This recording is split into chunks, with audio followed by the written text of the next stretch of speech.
अस्सलाम वालेकुम viewers, welcome to back another videos. तो आज जो हम बात करने जा रहे हैं वो है ऑटो ट्रांसमिशन के बारे में। पिछली वीडियोज़ में मैंने मैनुअल ट्रांसमिशन के बारे में बताया था, क्योंकि मेरी इंजन की वीडियोज़ भी क्लियर हो चुकी हैं, गियर के इंजन के सेंसरों की भी वीडियोज़ क्लियर हो चुकी हैं। आज जो हम बात करने जा रहे हैं वो है ऑटो ट्रांसमिशन के बारे में।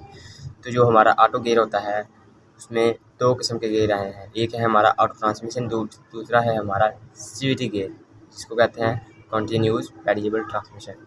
तो हम बात करने जा रहे हैं ऑटो ट्रांसमिशन के बारे में। ऑटो ट्रांसमिशन में हमारा जो गियर होता है उसमें क्लच प्लेट के अलावा हमारा ECM भी कंट्रोल करता है उस गियर को।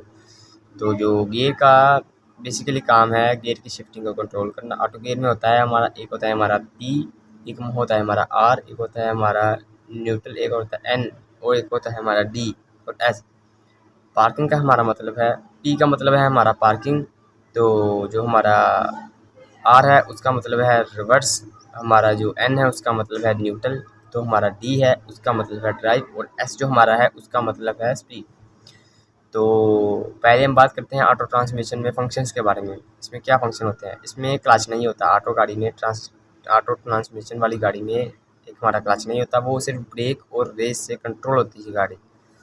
तो ये जो हमारा ऑटो गियर है उसका एक अलग ECM होता है जिसको PCM बोलते हैं। PCM मतलब जो हमारा गियर होता है उसमें शिफ्टिंग को भी वो कंट्रोल करता है।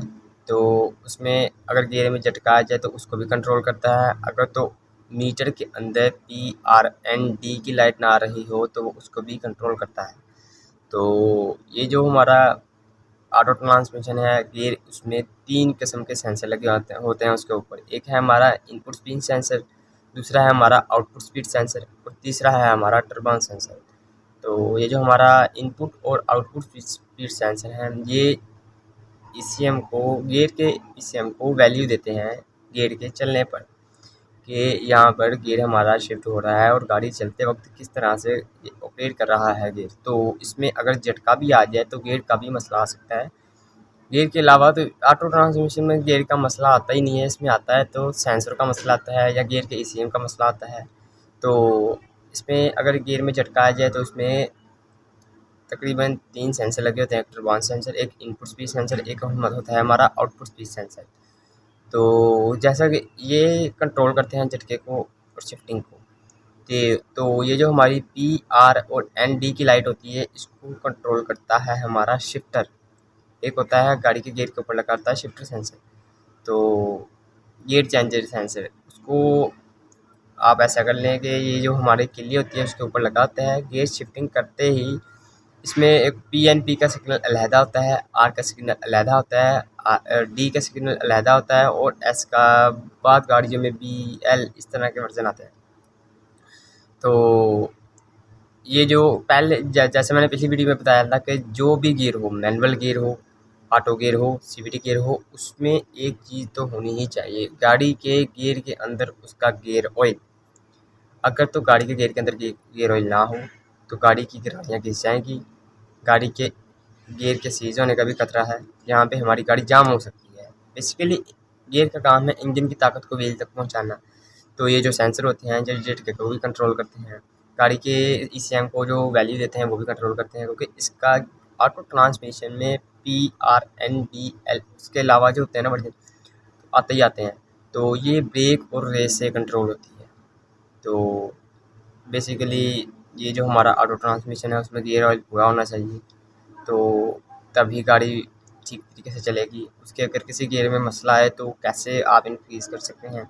अगर तो आप EFI स्कैनर वाले बंदे हैं तो आपको ये देखना चाहिए कि दोनों सेंसरों के ग्रिप उतारने के बाद या तीनों सेंसरों के ग्रिप उतारने के बाद आपको देखना चाहिए कौन सा सेंसर उतारने के बाद कोड दे रहा है। कोड देखने के बाद फिर ये जो हमारी बाद गाड़ियाँ हैं जैसे कि होंडा सिटी चूहा शेप है, और दूसरी गाड़ियों में भी एक वॉल बॉडी आती है, उसके अंदर 3 उसके ग्रिप होते हैं वॉल बॉडियों को। उसमें एक ए सोलेनॉइड का कोड आता है, B सोलेनॉइड का कोड आता है, C सोलेनॉइड का कोड आता है। तो आपको कैसे पता चलेगा ये हमारा B का कोड है, ये हमारा C का कोड है, ये हमारा A का कोड है।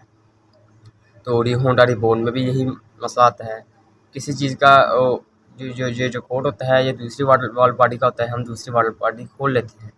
तो उसमें आप ऐसा कर सकते हैं कि गाड़ी की जो वॉल बॉडी है जिसका कोड आ रहा है उसका सारी ही वॉल बॉडी का ग्रिप उतार दें। अगर तो सारी के कोड आ जाते हैं, आप एक एक वॉल बॉडी का ग्रिप लगा कर देखें कि कौन सी वॉल बॉडी का कोड रेज हो रहा है स्कैनर के अंदर। तो अगर एक का ग्रिप लगा लिया आपने, उसका कोड रेज हो गया, दूसरी का ग्रिप लगा लिया, उसका भी कोड रेज हो गया। तो अगर तीसरी की बात करें तो अगर वो ना हो रहा हो रेज, उसका माल फंक्शन का या सर्किट का किसी हाई का कोड आ रहा हो, तो समझो उसी का मसला है। तो आप उसको देख सकते हैं जाकर उसमें क्या मसला है, उसकी वायरिंग में इशू, उसके ईसीएम में इशू है। ये वॉल बॉडी के बारे में बात क्लियर हो जाती है। तो जो हम हमारी अगली बात आती है वो है हमारी PRND की लाइटों के बारे में। गाड़ी के मीटर के अंदर PRND की लाइट क्यों गायब हो जाती है, किस वजह से गायब हो जाती है? तो उसमें हमारा PRND की लाइट को कंट्रोल करता है हमारा गेयर चेंजर सेंसर।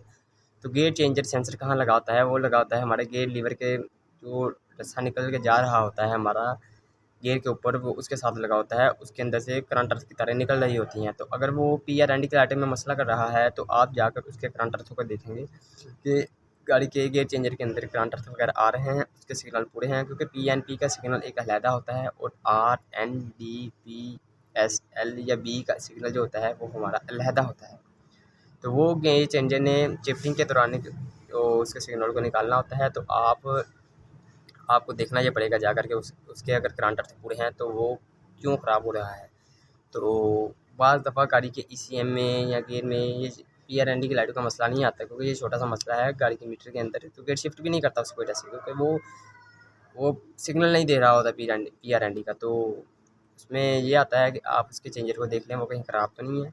तो मेरी कोशिश ये होगी कि मैं आपको अपनी अगली वीडियो में गियर चेंजर के बारे में बता सकूँ या गियर चेंजर को वीडियोज़ में ला सकूँ, आप देखें उसको क्या मसला आता है, वो किस तरीके से काम करता है। तो आपको ये जो मेरी वीडियो इसके बारे में क्लियर हो जाता है कि अब पहले मैंने मैनुअल ट्रांसमिशन के बारे में बता दिया था, ऑटो ट्रांसमिशन के बारे में भी बता दिया है। तो ऑटो ट्रांसमिशन में पहले तो आप हमारा जो ट्रांसमिशन वाला है वो कंप्लीट होना चाहिए, उसमें पूरा होना चाहिए। उसके बाद आपका कोई सेंसर ख़राब नहीं होना चाहिए, तभी गाड़ी मसला करेगी। चेंजर नहीं ख़राब होना चाहिए, टर्बोन सेंसर भी नहीं ख़राब होना चाहिए, तब भी गाड़ी मसला करेगी। तो ऑटो ट्रांसमिशन में झटके का या शिफ्टिंग का मसला बहुत आता है, जहाँ कहीं भी चले जाओ ये मसला आता ही आता है। गियर मुकम्मल नहीं छोड़ती। मुकम्मल छोड़ने के बाद ये जो हमारी स्विफ्ट है, न्यू मॉडल स्विफ्ट या जो अब मॉडल्स आ रहे हैं, विज़ल आ रही होंडा विज़ल में गियर का बड़ा मसला आया है। तो ये जो हमारी स्विफ्ट है उसमें बड़ा मसला है, उसमें चैन टूट जाती है। तो झटके का ख़त्म, ये जो हमारे गियर के सेंसर होते हैं ना, बाज़ दफ़ा उन पे कचरा आ जाता है। तो यहाँ पे मेरी बात है, ये बड़ी ज़रूरी बात है, इसको आप गौर से सुनना। ये जो गाड़ी के सेंसर होते हैं, अगर इनमें झटका आ जाए तो बहुत से इलेक्ट्रीशियंस ऐसे होते हैं जो इन झटके को भी कंप्लीट 5 मिनट में इनको क्लियर कर देते हैं। कैसे? इनके जो सेंसर होते हैं ना गेयर पर लगे, उस सारे सेंसर को खोलने के बाद आप उनको अच्छे तरीके से साफ़ करें, पेट्रोल के साथ या किसी स्प्रे के साथ, कार्बन क्लीनर के साथ। तो उनके ऊपर अगर कचरा आ जाए तो वो ठीक तरीके से सेंस नहीं करते, जिनकी वजह से गाड़ी के गियर के ECM को सिग्नल ठीक तरीके से नहीं मिलता, तो वो उनमें झटका आ जाता है, क्योंकि वो ECM ठीक तरीके से ऑपरेट नहीं कर रहा होता आगे गियर को। तो आप सेंसर को साफ़ करने के बाद देखें कि आपकी गाड़ी का मसला क्लियर होता है या नहीं। अगर नहीं होता तो बेसिकली बात क्लियर है कि आपके सेंसर का मसला होगा या आपकी वायरिंग का मसला होगा या गियर के ECM का मसला होगा। तो उम्मीद करता हूँ आपको मेरी इस वीडियो में गियर के बारे में समझ आ गई होगी कि ये किस तरीके से काम करता है और कैसे काम करता है। तो आप मेरी वीडियोज़ को लाइक करें, शेयर करें और सब्सक्राइब करना ना भूलिएगा। अल्लाह हाफ़िज़।